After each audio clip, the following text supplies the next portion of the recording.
স্বাগত জানিয়ে আমি আজকের ভিডিও শুরু করছি।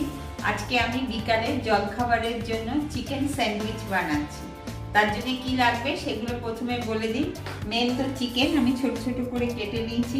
এখানে ব্রেড আছে, এখানে নুন, চিনি, হলুদ, বাটার আছে, আর এখানে পেঁয়াজ, আদা, রসুন ওটা আমি পেস্ট করে নিয়েছি। আর এটা হচ্ছে সেদিনকে আমি বার্গার বানিয়েছিলাম, ওর পুরটা বেশি হয়ে গেছিলো, ওই পুরটা রয়েছে। আর ওটা আপনারা যদি রেসিপিটা দেখতে চান ওটা আমার ডেসক্রিপশনে লিংক দেওয়া থাকবে, আপনারা দেখে নিতে পারেন। এখন আমি কড়াইতে চিকেনটা দিয়ে দেবো।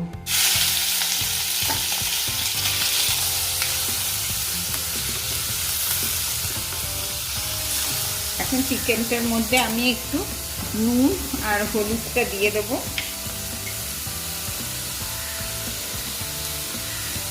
নুনটা দিলাম আর হলুদটা দিলাম।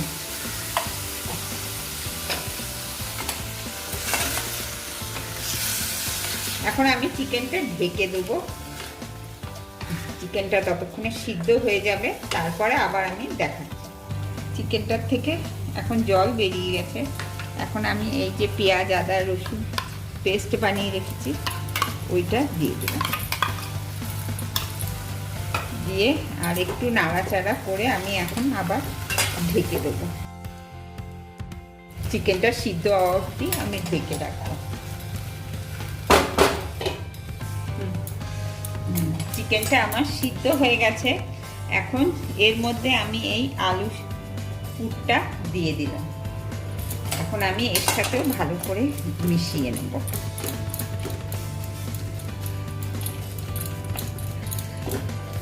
আমার এইভাবে পুরটা রেডি হয়ে গেছে। চিকেন সব গলেও গেছে, নরম হয়ে গেছে।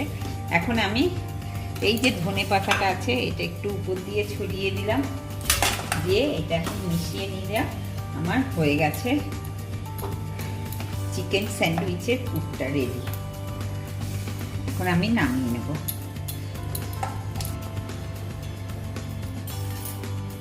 এখন আমি এই বাটারটা ব্রেডের মধ্যে লাগিয়ে দিচ্ছি।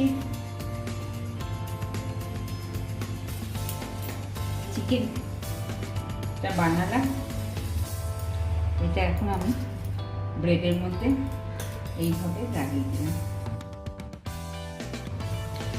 এইভাবে আমি দুটো ব্রেডের মধ্যে বাটার লাগিয়ে চিকেনটা লাগিয়ে দিলাম।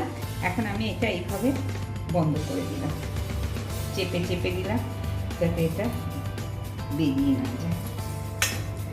তাওয়াটা একটু গরম হোক। এই তাওয়াটার উপরে আমি এখন একটু বাটার দিয়ে দিলাম, আর বাটারটা একটু ছড়িয়ে দিই। বাটারটাও গরম হয়ে গেছে। এখন এই স্যান্ডউইচটা আমি তাওয়ার উপরে বসিয়ে দিলাম। এখন আমি স্যান্ডউইচটাকে উল্টিয়ে দেবো। উল্টিয়ে এই পাশটাতেও আর একটু বাটার দিয়ে দিই, এই পাশটাও ভেজে নেব।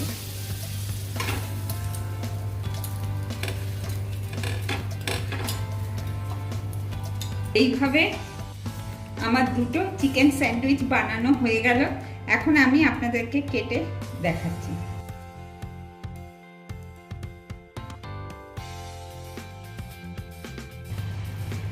এইভাবে আমি আরেকটা কেটে দেখাচ্ছি। এইভাবে আমার রেডি হয়ে গেল চিকেন স্যান্ডউইচ। আপনারা ঘরে এইভাবে বানিয়ে খাবেন। আর ভিডিওটা ভালো লেগে থাকলে please like, share, comment, subscribe করবেন। আমার পাশে থাকবেন।